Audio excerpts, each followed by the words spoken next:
Good morning. Getting started working on this tractor here this morning. First thing we're going to do, change engine oil. I'm going to back it outside, let it run for 5-10 minutes to get everything warmed up, get some oil pails around and stuff, and then we'll bring it in and drop the oil. Okay, while I let that run and warm up for a minute, I'm going to run the sweeper over the center of the floor here and get my oil pails around, buckets. All right, I got some pails around to catch this oil in.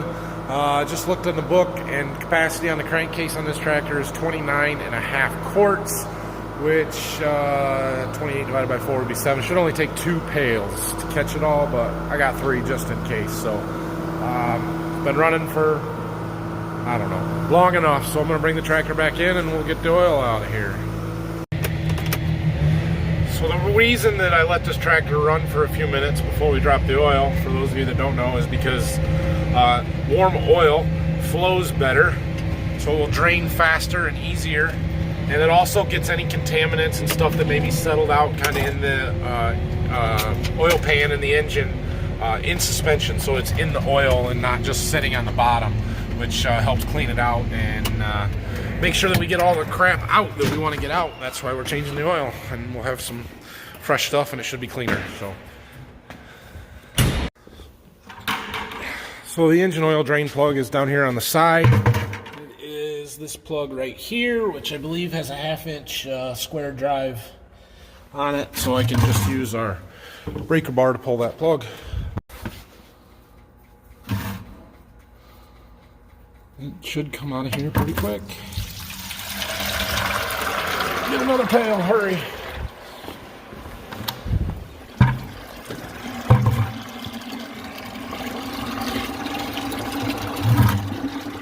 I may have to drop the phone real quick if this doesn't go as smoothly as I want it to.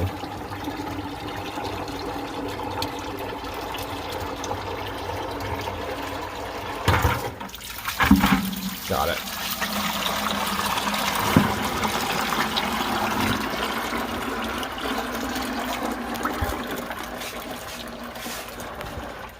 And it's slowing down. Okay, good. We made it. Won't need that 3rd pail. All right, that's slowed down. I'm going to let that drain for a little bit. I took the fuel or the oil cap off just so there's no vacuum or let air. I don't think that really matters. But while I'm waiting on that to drain and drip, I'm going to change the oil filter. It is a cartridge style. It is inside here, so I'll take that cap off and pull that out and clean up in there a little bit, and then put the new filter in. Okay, this is that oil filter. I'll let this sit there to drain. Take that and clean it up and put a new O-ring on there along with the new filter. New filter is in. I also put a new O-ring in, and I lubricated it up with a little bit of clean engine oil so that it seats properly in the filter housing here. So we'll get that installed. That's done. I also need to change these 2 fuel filters here, but those are a lot easier to do with the tires turned the opposite direction and come in from behind. So I'm going to wait until I put engine oil back in this and I can start the tractor up and turn the tires. Obviously, I cannot start it until there's oil in it. So it's still dripping a little bit. I'm probably going to just wait until after lunch to put that plug back in and keep working on that. So we had one of our local chemical salesmen stop in here at the farm this morning for a few minutes while I was working on that tractor. January is typically when we buy all our chemicals and stuff that we need for the following year. We try and buy ahead so that we're not paying in-season prices. Generally can get a little bit better deal. Anyway, I kind of need to figure out what we need. Kind of important to know what you need before you buy it. So I actually have a spreadsheet. I'll show you just a little bit here. This is a Google sheet that I've created. It's got a list of all the chemicals that we use down the side here, their use rate, units and stuff. And then I have it linked to another spreadsheet or sheet on here that has all of our fields and acres and what crop is going where. So it totals everything. And then that tells me how much of each product that we would need to cover all of the acres of that crop. Sometimes we don't do all of everything. But anyway, that kind of gives us an idea of what we're going to need for the year. And then I've got to figure out what we've got in inventory, carryover stuff from last year. But that helps us. It also allows me to put in costs from different suppliers so we can compare and stuff and see who's got the best price on all the different chemicals that we use. Typically, we'll get quotes from 2 or 3, maybe 4 different suppliers. And then pick and choose the best price of the best chemical from each. And while it's nice to be loyal to one person and stuff, like last year, there were some products that were over $100 a gallon difference in the cost. And so you got to be comparing stuff just a little bit and make sure that you're getting a good deal on all of our products. So worked on that here just a little bit this morning. It is almost lunchtime, not quite, but I'll probably sit here for a few more minutes, work on that, then go eat lunch and come back and we'll keep working on that tractor. Back from lunch. Time to put our drain plug back in. Fill the tractor up with oil. Grab our oil hose and drag it over here.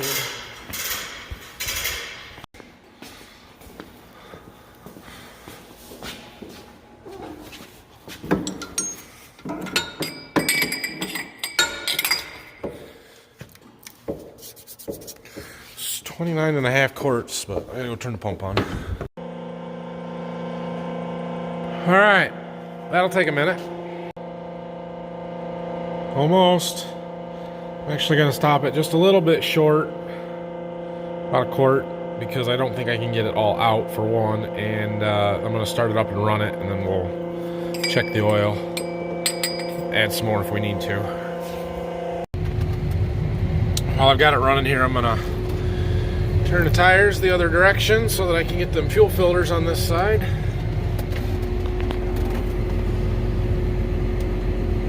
Let it run and pump oil through the filter since that was all empty.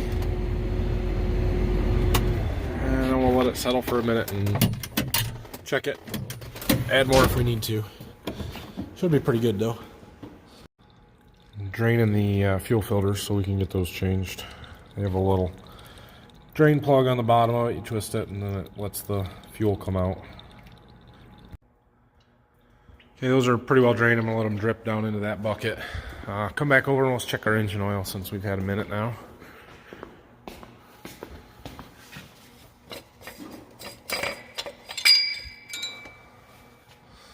Well, there's oil on it. I gotta set you down. Wipe off the dipstick. Screw it back in. And let's see what we got. It's just above the bottom of the add, or the add level. I'm going to put that last cord in that I didn't, and we should be good. Back to our fuel filters. We're going to spin these off. Hopefully, they don't come too bad. That one wasn't so bad. I like to do them kind of one at a time, or we'll do them both at the same time, but I'm going to put one of them on and then do the other one. The new filter comes with a new drain and new O-rings, which we've got to lubricate again with some clean diesel fuel. Okay, the first one's on. The second one here is a cartridge style like the oil filter was, so we'll have to take that off of there and then change it. Dang it, I did it again. It is no longer a 1 there. Okay, the last thing to do for that fuel filter, turn the key on, let it run for a minute to prime them filters, and then we'll try and start it. Hopefully, it goes.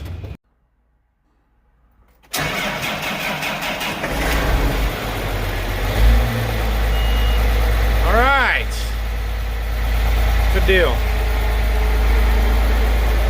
Okay, I'm gonna pull ahead just a little bit because I need to take the outer front duals off to check that hub oil, and I want to use the hoist to do it.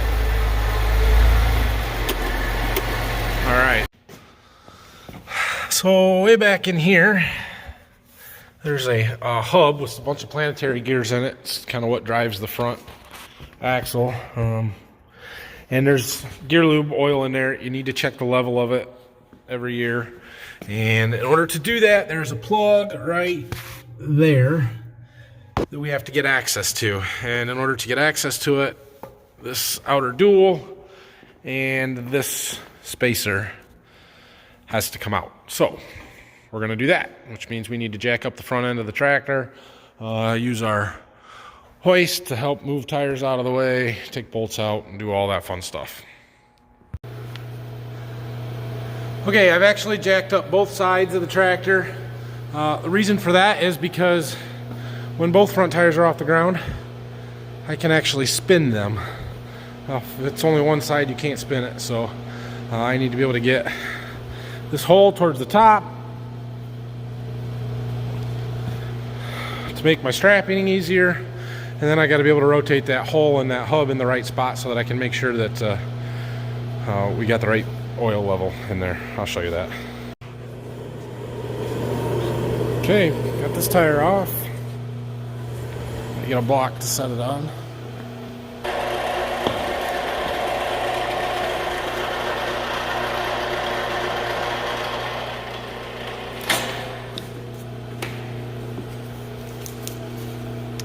Okay, the spacer's usually pretty easy. It is fairly heavy, but if I can wrap this strap around it, there's only 6 bolts to hold it on, and just set it straight down on the ground. All right, next thing we gotta do is take this plug out. Okay, now with the plug out, this line here is where the oil level should be when this is horizontal, so like down here. So I'm just gonna rotate the tire until we get it to that point, and we should start seeing oil come out of that hole.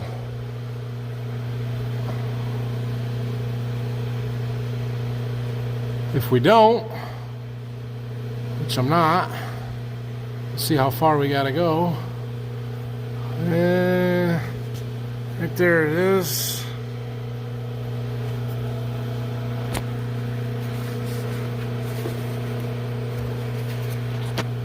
Yeah, oil level is about right there. I don't know if you can see it, but it is in the threads there. It's just on the edge. So I'm gonna call that close enough. That's pretty dang close to level. So no need to add oil to this one. We can put the plug back in, put the spacer back on, put the tire back on. We're good. Well, I got that spacer back on there, but I figured I'd better get the torque wrench out. Make sure I got the bolts to the right torque spec, 450 foot-pounds. This is where having 2 people would be a lot easier. Okay, now I just got to get this tire back on, lined up, which tends to be the hard part.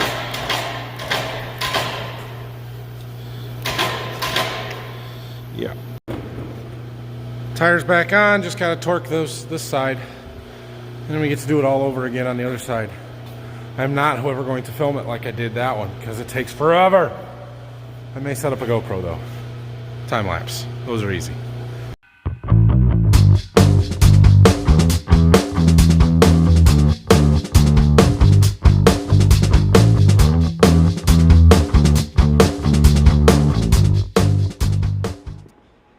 See how much faster that was?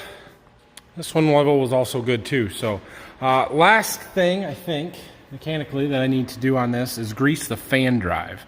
So these John Deere tractors have a variable speed fan, and it's controlled by this belt and this sheave. So basically this gap between these two sides of the pulley gets narrower or wider. The narrower it gets, the farther out it forces the belt, changes how much or what speed the belt travels basically. There's some cams and stuff inside there though that need greased in order to not wear out and cause all kinds of problems. And it's kind of a pain to do that, but basically we've got to take these 6 bolts out and get the front half of this pulley off. Then we've got to take the plug out of the center here, and there's a plug underneath the belt somewhere. We got to take that out, put a grease zerk in the front, pump grease in there until we can see it in the plug, put everything back together, and then we've also got to do one. No, not on this tractor. That's it on this tractor. On the other tractor, there's also one in the center hub, but this one does not have one there. So, yeah, it's not too terribly hard to do, just kind of a pain because you can't really work in there. So yeah, let's get to it. Okay, there's the front half of that pulley. Here you can see how it kind of how it moves a little bit. Anyway, we've got to get that plug in the center out, and then also that plug, which is not in a real convenient spot to be able to see anything, but I can't turn it, so it is what it is, I guess. Okay, I got a grease zerk put in there, and I got that plug out, so now I need my grease gun. That grease zerk does not take normal grease. It takes what we like to call cornhead grease. The difference between our normal grease and cornhead grease is the viscosity of it, I guess, thickness. Cornhead grease is a grade 0 grease, and basically when it gets warm it melts and turns into a real heavyweight oil. And I don't know, that's what I was told to put in there, so that's what I put in there. Makes it not cornhead grease, I guess, but its main purpose, or what we always used it for when I was a kid, was for putting in gearboxes on cornheads, so that's why we call it cornhead grease. I also just happen to have a grease gun dedicated just to cornhead grease. Comes in handy for exactly this situation. It's the only thing I use it for. Well, this and the other 3 tractors, or 2 tractors that need it, but okay, got that done. I gotta put the plugs back in, put that pulley back on. Okay, that's done. Put it all back together.